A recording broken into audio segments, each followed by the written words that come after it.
जी अस्सलाम वालेकुम. Hope everyone is doing good. आज we're gonna keep on continuing with discussing lay magistrates. कल class के अंदर हमने डिस्कस किया कि ले मैजिस्ट्रेट्स होते क्या हैं, why do we need lay magistrates, इसकी ज़रूरत क्यों महसूस हुई. So initially started with the role of the magistrate in the criminal justice system. उसको थोड़ा सा हमने सिविल के अंदर भी देखा कि मैजिस्ट्रेट का सिविल जस्टिस सिस्टम में क्या काम है, उसकी सिलेक्शन अपॉइंटमेंट किस तरह होती है. इन दोनों चीज़ों को हमने प्राइमरली कल देखा है. For example we discussed what lay magistrates are in this slide. In the next slide we discussed what is the criminal role in the criminal justice system. इनका रोल क्या है. सवाल इनका इस चीज़ के ऊपर बहुत ज़्यादा आता है कि सिविल और क्रिमिनल के अंदर इनका रूल क्या होता है. In terms of criminal law हमने बता दिया 95% of all criminal cases are heard by the magistrate. And इसके अंदर कौन कौन सी ऑफेंसेस हैं, वो सब छोटे ऑफेंसेस होते हैं, उसको हम समरी ऑफेंसेस कहते हैं. एंड उनका जो काम है वो डिसाइड करना है गिल्ट और इनोसेंस को, और उसके बाद पनिशमेंट को डिसाइड करना है अगर गिल्टी फाइंड आउट किया है. नेक्स्ट हमने बात की सिविल जुरिस्डिक्शन की. सिविल लॉ के अंदर क्या इनका इनकी कंट्रीब्यूशन है, क्या इनका रोल है. तो वो इस जो आपके सामने चार किस्म के सिविल केसेस लिखे, उन केसेस को ये सुनते हैं, फैमिली लॉ रिलेटेड केसेस को ये सुनते हैं. इनकी क्वालिफिकेशन से रिलेटेड मैंने बताया कि इनका जो एलिजिबिलिटी क्राइटेरिया है, एप्लीकेंट मस्ट भी 18 से 65 साल की उम्र के दरमियान. उसके अलावा ये जो सारी कंडीशंस लिखी हैं ये सेटिस्फाइड होनी चाहिए. इसके अलावा जब इंटरव्यूज हो रहे होते हैं तो ये जो 6 की क्वालिटीज लॉर्ड चांसलर ने बताई है ये उस मैजिस्ट्रेट में होनी चाहिए. इनका जो सारा सिलेक्शन और क्वालिफिकेशन प्रोसेस है वो इस तरह इंटरव्यू 1 इंटरव्यू 2 के तहत होता है. जो फर्स्ट इंटरव्यू है उसके अंदर सर्टन चीज़ें पता की जाती है. फॉर एग्जांपल कि जो 6 की क्वालिटीज लॉर्ड चांसलर ने बताई है वो है या नहीं. और दूसरे के अंदर उनका एप्टीट्यूड टेस्ट किया जाता है, उनको रियल केस सिनारियोज देके, जो जनरली मैजिस्ट्रेट कोर्ट में सबसे ज़्यादा जो केसेस आते हैं उसी को यहाँ पे डिस्कस किया जाता है. आज mainly I am gonna I'm going to touch upon the I'm going to touch upon the training of lay magistrates. किस तरह इनकी ट्रेनिंग होती है once the applicant is selected from the interview process. इसकी याद रखें जो एडवर्टाइजमेंट्स हैं वो ज़्यादा लोगों को अट्रैक्ट करने के लिए, एक वास्ट पूल ऑफ कैंडिडेट्स को अट्रैक्ट करने के लिए एडवर्टाइजमेंट्स जो है वो न्यूज़पेपर में भी दे दी जाती है, रेडियो पे भी दे दी जाती है, TV, social media etcetera etcetera, ताकि डिफरेंट पूल ऑफ कैंडिडेट्स को अट्रैक्ट किया जा सके और आपके पास जो मैजिस्ट्रेट्स है वो डाइवर्स किस्म के हो, हर बैकग्राउंड से बिलोंग करते हैं. कि जो once they are selected before their appointment they are trained. Now the training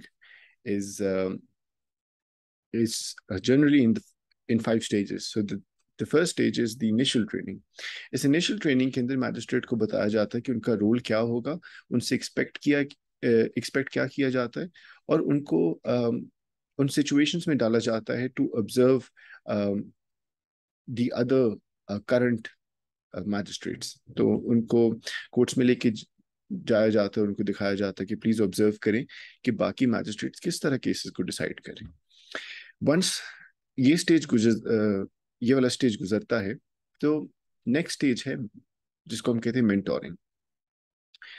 इस स्टेज के अंदर जो मैजिस्ट्रेट है उसको एक मेंटोर अपॉइंट कर दिया जाता है. बहुत सारे मैजिस्ट्रेट्स को इकट्ठे करके इनको एक मेंटोर अपॉइंट किया जाता है. और जो मेंटोर है वो एक सीनियर मैजिस्ट्रेट होगा. इसका काम ये है कि वो इन सब अ, ये जो सारे कैंडिडेट्स हैं इनको हेल्प आउट करें in order to understand what is expected from their job. और उनको फॉर्मली सारा ट्रेन करता है इन टर्म्स ऑफ उसके अंदर इनकी पर्सनल डेवलपमेंट आ जाती है, इसके अंदर सोशल अवेयरनेस आ जाती है, एक्सेट्रा से सब कुछ मेंटोर उनको बताता है. वंस दैट इज डन तो इनकी कोर्ट ट्रेनिंग स्टार्ट हो जाती है जहाँ पे इनको स्टैचूट्स जो हैं, जो एप्लीकेबल कानून है सबसे ज़्यादा जो मैजिस्ट्रेट कोर्ट में इस्तेमाल होता है, विच इज़ द क्रिमिनल क्या कहते procedures and the criminal basic जो समरी ऑफेंसेस के कानून हैं, स्टैचूट्स, उनसे इंट्रोड्यूस किया जाता है. इनको सर्टन केस लॉज बताए जाते हैं और इन सब के तहत इनको इक्विप किया जाता है इस नॉलेज के साथ जो उनको ज़रूरी है in order to satisfy their role.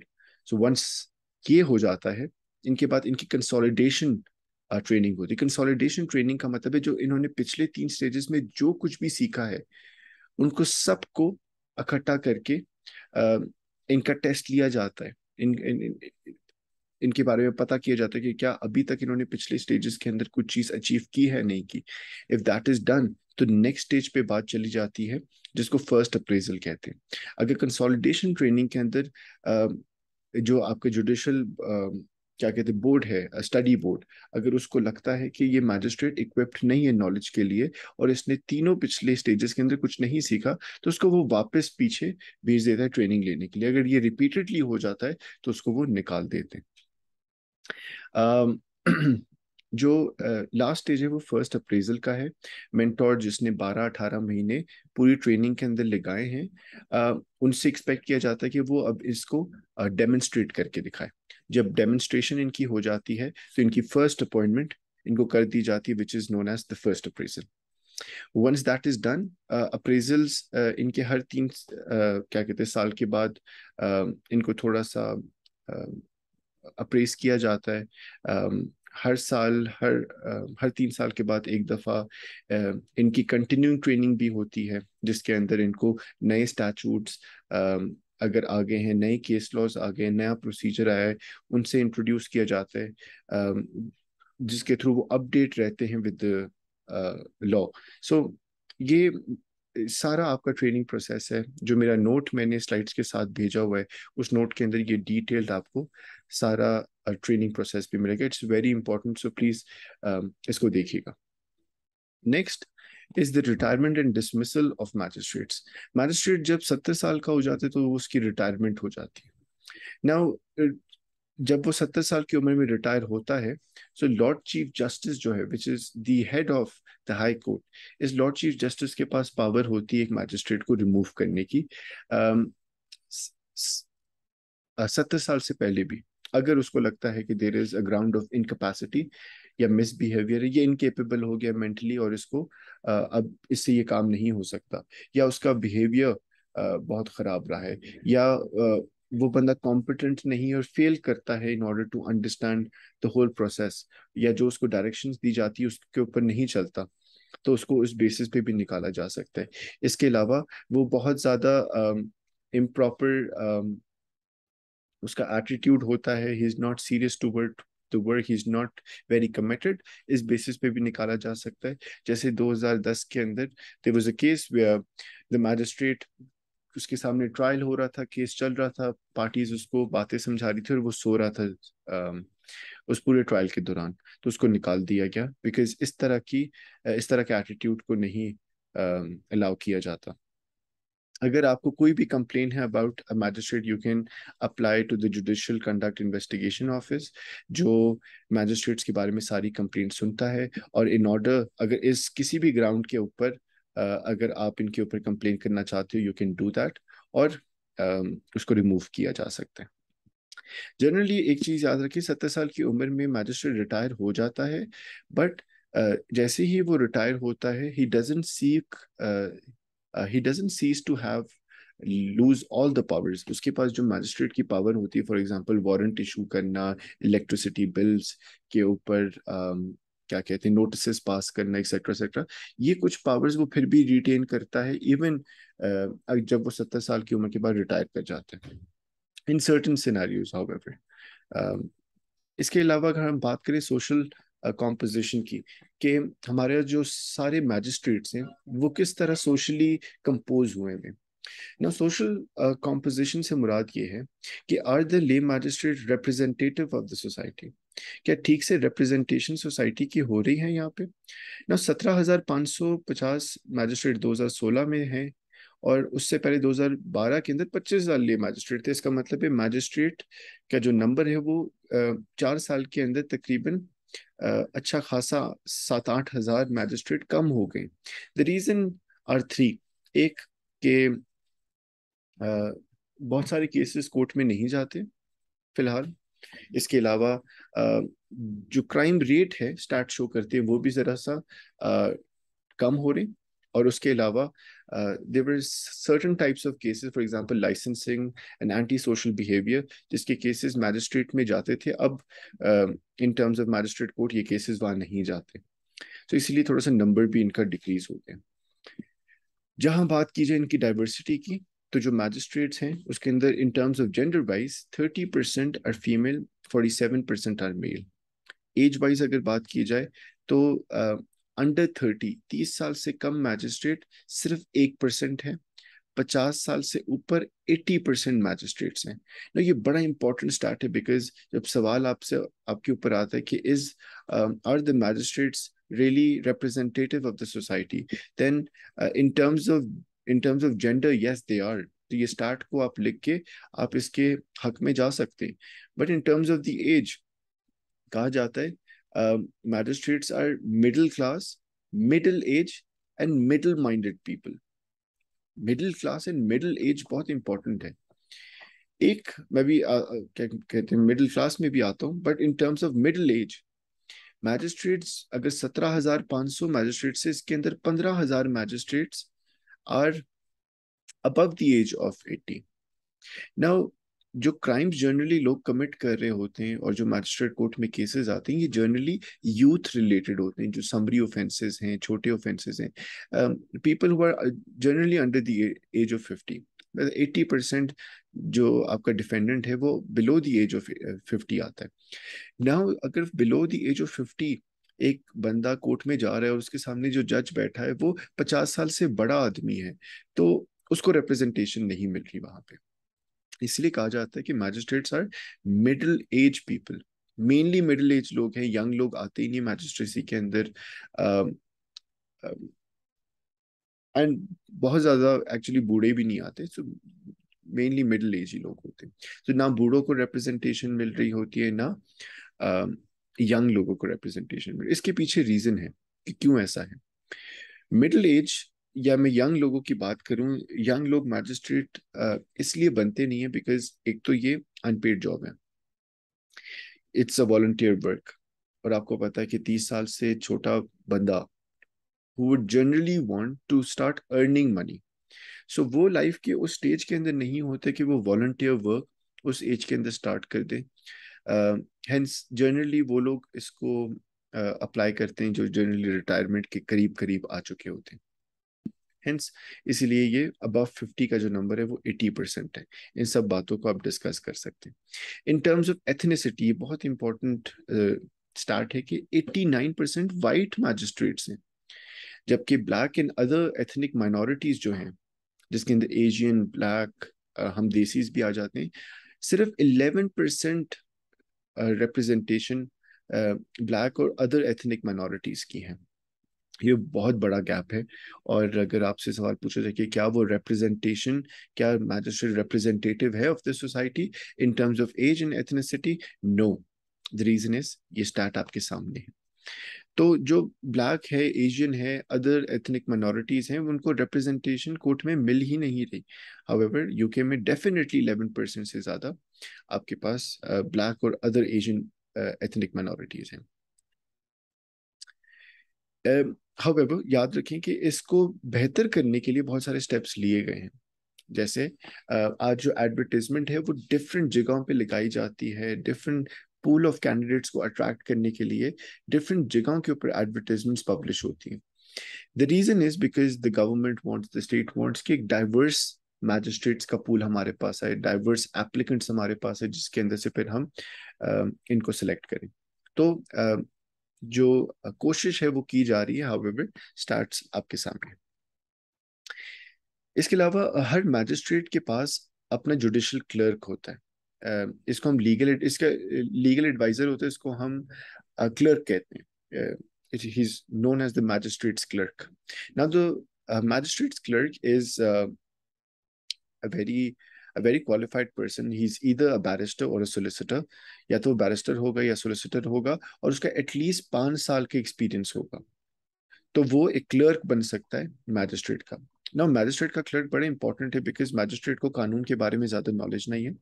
उसको उसकी लीगल नॉलेज ज्यादा नहीं है in terms of finding out कि जो केस आया है उस पर एप्लीकेबल कानून लगेगा कौन सा। इसके अलावा in terms of case laws इनकी ज़्यादा नॉलेज नहीं होती, क्या बाइंडिंग प्रेसिडेंट से रिलेटेड ज़्यादा नॉलेज नहीं होती। तो इसीलिए जो मैजिस्ट्रेट्स है वो बहुत ज़्यादा रिलाई करते हैं अपने क्लर्क के ऊपर।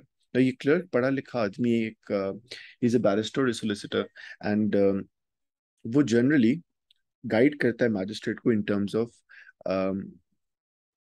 Of deciding a case. However, जो आपका क्लर्क है वो कभी मैजिस्ट्रेट को ये नहीं बता सकता कि ये डिसीजन ले या ये डिसीजन ना ले। हाउएवर, उसका काम सिर्फ ये है एप्लीकेबल लॉ समझाना मैजिस्ट्रेट को। बट ये जनरली बहुत बड़ा डिसएडवांटेज समझा जाता है, क्योंकि मैजिस्ट्रेट्स बहुत ज़्यादा रिलाई करते हैं अपने क्लर्क के ऊपर। अगर हम बात करें प्रैक्टिकली, तो वो बहुत ज़्यादा इन्फ्लुएंस भी हो सकते हैं by a legal person who is the legal adviser, ये जो जिसको हम क्लर्क कह रहे हैं। सो हमारा पूरा पर्पस मैजिस्ट्रेट्स रखने का था ये कि एक आम बंदे के नजरिए से केस को सॉल्व किया जाए, जिसके पास लीगल नॉलेज नहीं है। हाउएवर, एक क्लर्क दे के उस बंदे को टेक्निकली एक लीगल प्रोफेशनल आदमी ही केस डिसाइड करने के अंदर कंट्रीब्यूट कर रहा है, which is the clerk. Because magistrate बहुत ज्यादा रिलाई करता है अपने क्लर्क के ऊपर, तो वो जनरली वही कहेगा जो क्लर्क उसको कह रहा होता है। जबकि क्लर्क ने डिसीजन मेकिंग के अंदर हेल्प नहीं करनी, सिर्फ कानून समझाना होता है। अच्छा, the role is to advise the magistrate on issues of law and the procedure the magistrate courts. This is set out in section 28 of Courts Act 2003. The clerk is not permitted to assist the magistrate in the decision making, जैसे मैंने बताया। अगर पता लग जाए कि clerk ने influence किया है डिसीजन को, और इन terms of decision making clerk के ऊपर रिलाई किया गया है, तो उस केस को खत्म किया जा सकता है, अपील करके कॉश किया जा सकता है, और वापस से उस केस को सुना जाएगा अगर ऐसा हुआ है। तो ये सेम हरकत R versus Eccles justice ex parte Farrelly के अंदर हुआ है। इसकी इसी एग्जांपल आप जरूर दे सकते हैं। लास्टली हम बात करें इवैल्यूएशन ऑफ ले मैजिस्ट्रेट्स। ये बहुत इंपॉर्टेंट है, बिकॉज सवाल जब भी मैजिस्ट्रेट्स के ऊपर आता है तो वो कॉम्पोजिशन के बारे में, रोल के ऊपर पूछता है, और फिर साथ साथ उसके एडवांटेजेस डिसएडवांटेजेस पूछता है in terms of lay magistrates. तो इनको इस्तेमाल करने के 5 फायदे आपके सामने लिखे। Magistrate provides a better representation of the society than professional जजेस। 53% of lay magistrates are women. सो ये एक बहुत इंपॉर्टेंट फायदा है मैजिस्ट्रेट्स को इस्तेमाल करने का, कि आपके पास तकरीबन cross representation of the society आ जाती है in terms of gender, which is not very much available in terms of the judiciary. इसके अलावा एक बहुत बड़ा फायदा है जो यहाँ नहीं लिखा हुआ, बट बाय यूजिंग ले magistrates the courts, the state, the UK saves about 100 million pounds a year, because अगर इसकी जगह पर अगर जजेस इस्तेमाल किए जाते तो उनको पैसे, उनकी तनख्वाह, उनके दूसरे बेनिफिट्स, वो तकरीबन 100 मिलियन का खर्चा है। तो ये स्टेट को इन टर्म्स ऑफ फाइनेंशियल असिस्टेंस भी मिलती है बाय यूजिंग ले मैजिस्ट्रेट्स, क्योंकि उनको, इन लोगों को पैसे नहीं देने होते। सो 100 मिलियन पाउंड्स का फायदा हो जाता है। दूसरा, मैजिस्ट्रेट्स विल नॉर्मली लिव और work within the area in which they sit in, although this is no longer a formal requirement. ये बहुत इंपॉर्टेंट फायदा है कि मैजिस्ट्रेट उसी जगह पे बैठता है जहाँ का वो रहायशी होता है, और या जिसके करीब करीब वो काम कर रहा होता है, जो उसका लोकल जस्टिस एरिया होता है उसी के अंदर वो बैठता है। ये फायदा इसलिए है because he is well aware of that place.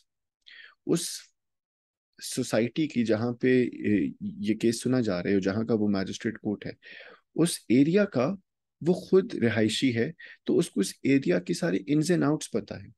Ins and out के अलावा उसको ये भी सारी चीज़ें पता है कि यहाँ पे सब चीज़ें होती किस तरह है। For example, drugs related issues इस शहर में क्या है। बिकॉज एग्जांपल दे दूँ, आप एक ले आदमी है, सारे आप लोग पिंडी इस्लामाबाद में रहते हैं, तो आपको पिंडी इस्लामाबाद के अंदर मेनली सारी चीज़ें पता है कि यार इन terms of drugs related issues क्या होते हैं, लोगों का जो ट्रेंड है in terms of traffic offences वो क्या, वो कैसा है, क्या लोग ट्रैफिक लाइट्स पे रुकते हैं, नहीं रुकते, क्या सीट बेल्ट पहन के चलते। मुझे पता है अपने शहर के बारे में सारी चीजें।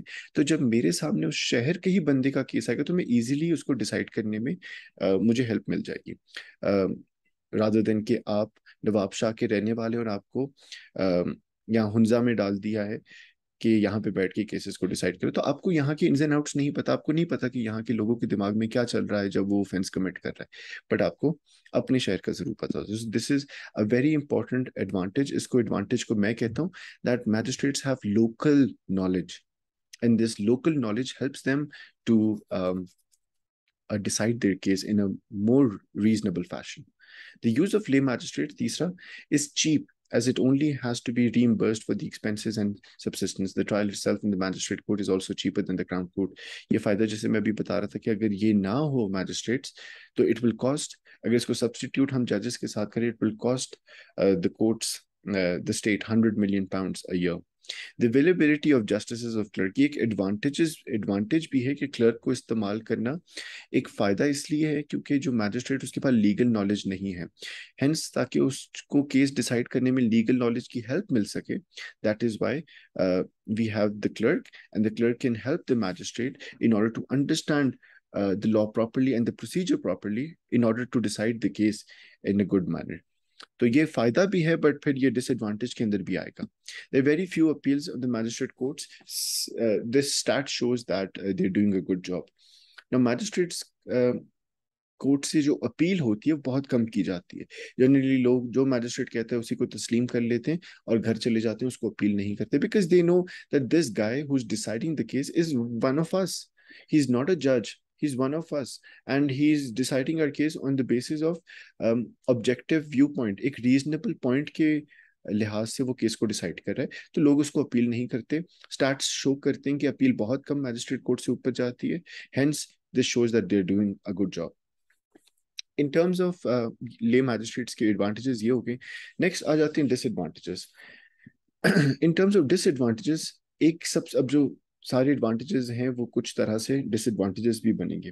जैसे मैंने जो पहला डिसएडवांटेज है वो रखा हुआ है कि they are very unrepresentative of the society, because जैसे स्टैट्स हमारे पास है 89% आपके पास वाइट मैजिस्ट्रेट्स और 11% आपके पास black and other Asian ethnic minorities के मैजिस्ट्रेट्स हैं, तो क्रॉस रिप्रेजेंटेशन नहीं हो रही. ये कहा जाता है कि मैजिस्ट्रेट जनरली मिडिल क्लास लोग होते हैं. अमीर लोग मैजिस्ट्रेट्स नहीं बनते क्योंकि उनके पास इतना पैसा, उनके पास इतना काम करने की चीजें हैं, वो क्यों आके वॉलंटियर वर्क करेंगे. शायद एक बंदा कर लेगा पर ज्यादा नहीं करेंगे. इसी तरह एक गरीब आदमी भी मैजिस्ट्रेट क्यों बनेगा, क्योंकि उसने तो पैसे कमा के घर लेके जाने, उसने वॉलंटियर वर्क तो नहीं करना.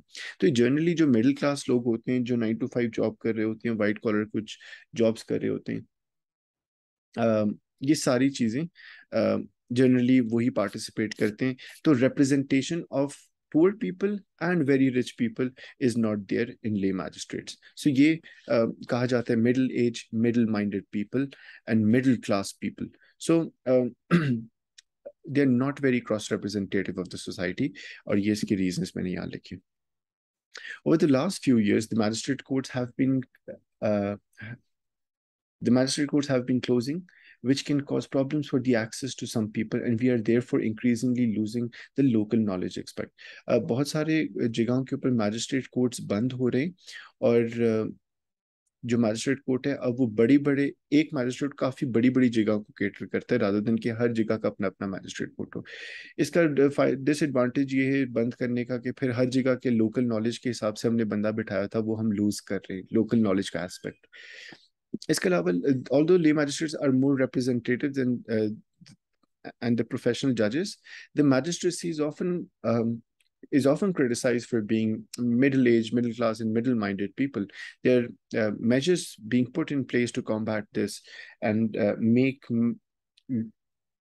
magistracy more representative. So ये तीनों रीजंस को मैंने डिस्कस किए, क्यों मिडिल क्लास लोग ही आते हैं ज़्यादा इसके अंदर, क्यों मिडिल एज लोग ही आते हैं, और क्यों मिडिल माइंडेड लोग हैं.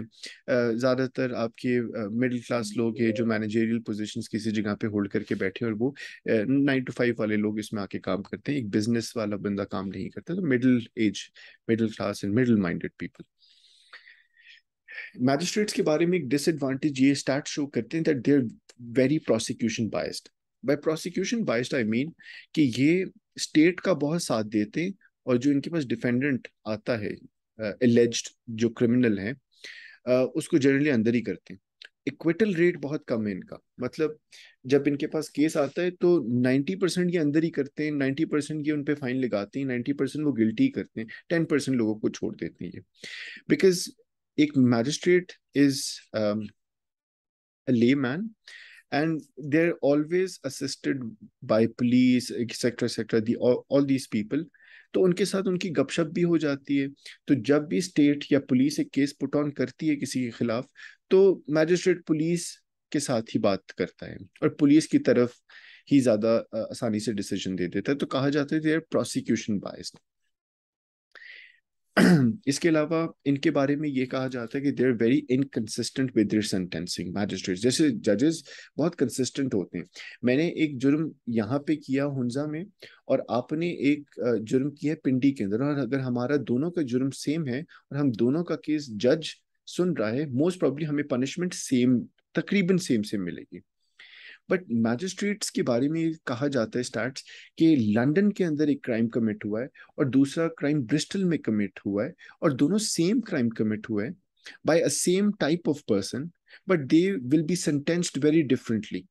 बिकॉज अपनी मर्जी से मैजिस्ट्रेट सेंटेंसिंग करता है, और वो बहुत इनकंसिस्टेंट है अपनी सेंटेंसिंग के ऊपर, क्योंकि उनको सेंटेंसिंग गाइडलाइंस की प्रॉपर अंडरस्टैंडिंग नहीं होती।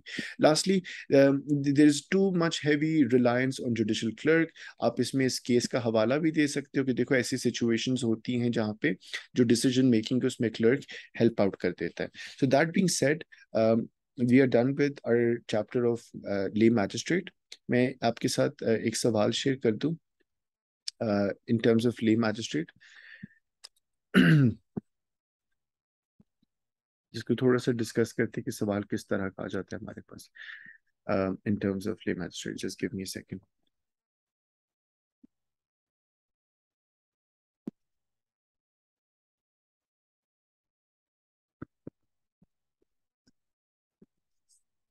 Right. So the question is,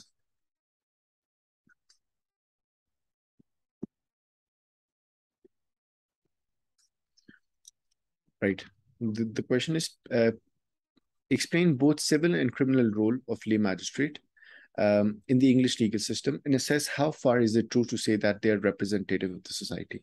Now, तो इसको आंसर करें हम, तो इसके आंसर के अंदर क्या चीजें हम डिस्कस करेंगे। द इंट्रोडक्शन मस्ट हैव, इसकी इंट्रोडक्शन के अंदर आपने ये चीज को एक्सप्लेन करना जरूरी है। What is the question demanding. Question demand क्या कर रहा है? क्वेश्चन पूछ रहा है कि भाई किस मैजिस्ट्रेट का सिविल लॉ में रोल क्या है, जो मैंने स्लाइड दिखाई थी आपको, और मैजिस्ट्रेट का क्रिमिनल जस्टिस सिस्टम में रोल क्या है, किस तरह के केसेस सुनता है, इसका काम क्या है गिल्टी और इनोसेंस को डिसाइड करना, इसका काम है कि पनिशमेंट करना, ये इसका काम है in terms of criminal justice system. इसमें आप ये भी डिस्कस कर सकते हो रूल के अंदर सिविल एंड क्रिमिनल, इसके साथ साथ डिस्कस कर सकते हो व्हाई आर दे नीडेड। थोड़ा सा इसके ऊपर एक्सप्लेन करोगे ना कि मैजिस्ट्रेट्स हम क्यों इस्तेमाल करते हैं, बिकॉज हमें एक ऑब्जेक्टिव पॉइंट, एक ऑब्जेक्टिव व्यू पॉइंट चाहिए in order to decide cases.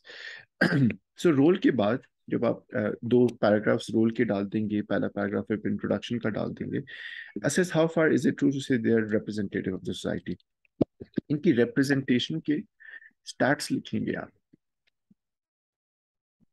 कि कितने परसेंट मेल है, कितने परसेंट फीमेल है, कितने परसेंट बिलो 30 है, कितने परसेंट अबव 50 है, कितने black and other Asian ethnic minorities हैं, कितने वाइट है। स्टैट्स के पहले एक चीज लिखना, why is diversity important. Diversity judiciary के अंदर तो बहुत इंपॉर्टेंट है, लीगल प्रोफेशन में भी बहुत इंपॉर्टेंट है, इसी तरह मैजिस्ट्रेट्स के अंदर भी बहुत इंपॉर्टेंट है कि आप डिस्कस करें कि भाई डाइवर्सिटी क्यों होनी चाहिए, ताकि हर बंदी की रिप्रेजेंटेशन हो जाए in terms of in terms of getting their case decided. So एक ब्लैक को ब्लैक रिप्रेजेंटेशन मिले, एक विमेन को विमेन रिप्रेजेंटेशन मिले, एक्सेट्रा एक्सेट्रा। स्टैट्स को कुछ डिस्कस करेंगे और फिर इसको इवेल्युएट करेंगे स्टैट्स को कि ये ठीक नहीं है। इवेल्युएट करें स्टैट्स को कि ये बहुत अजीब से स्टैट्स है, इसको बेहतर करने की जरूरत है, क्योंकि वाइट डोमिनेंट ये प्रोफेशन है, मिडिल क्लास है, मिडिल एज है, मिडिल माइंडेड है। ये भी प्लीज, इसको मैं कहता हूँ 3 M's: middle class, middle age, middle minded people. इसको इवेल्युएट करें स्टैट्स को, और उसके अंदर इवेल्युएशन के अंदर प्लीज ऑल्सो डिस्कस कि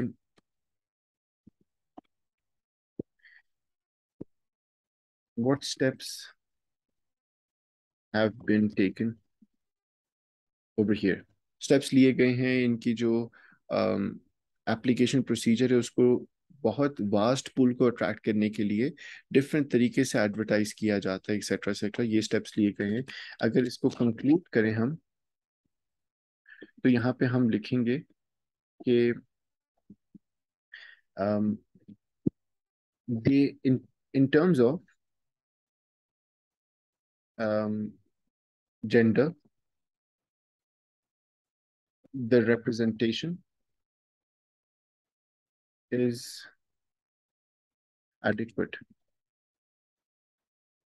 बट बाकियों के लिए अगर आप in terms of middle class, middle age, middle minded की जो हम बात करें, एज की बात करें, रेशियल एथनिसिटी की बात करें, तो वहाँ पे ठीक से रिप्रेजेंटेशन नहीं हो रही। ये आपका कंक्लूजन होना चाहिए। सो दैट बीइंग सेड, प्लीज़ इंशाल्लाह आप लोग सारे कोशिश कीजिएगा कि सवाल को जो मैंने असाइनमेंट्स दिए वो भी सबमिट करें। आपके साथ मैं ये शेयर कर दूंगा, और ये भी सवाल काइंडली अटेम्प्ट करके मुझे सबमिट करें as soon as you can. Hope to see you soon in the next class.